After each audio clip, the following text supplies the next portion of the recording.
हे कुरकुर नसून कुरकुरीत बोंबील फ्राय आहे.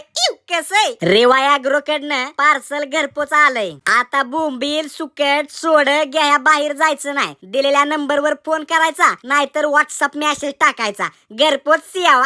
कसंय तर सोड ही खतरनाक. आज करायचंय कुरकुरीत बोंबील फ्राय. बोंबलाची फक्त शेपट कट करायची. बाकी सगळा बोंबील स्वच्छच करून आलेला आहे बघा. आणि बोंबलाला सगळीकडनं चिचून घ्यायचा आणि परत असा उलगुडून घ्यायचा. उलगुडून झालं की गॅस पेटवायचा. एक जाळी ठेवायची आणि त्याच्यावरती दोन्ही बाजूनी बोंबील भाजून घ्यायचा. भाजलेला बोंबील थोडा आपटायचा म्हणजे करपटपणा निघतो आणि पाणी वतून चांगलं धुवून घ्यायचं. हो काही असं मिक्सरच्या भांड्यात काळी मिरी आणि जिरी भुगा करायची आणि धुतलेल्या बोंबलावरती पावडर टाकायची, हळद टाकायचं, मिरची पावडर टाकायची, मीठ टाकायचं आणि वरनं लिंबू पिळून चांगलं गुळसून घ्यायचं. पॅन मध्ये दोन्ही अंगाने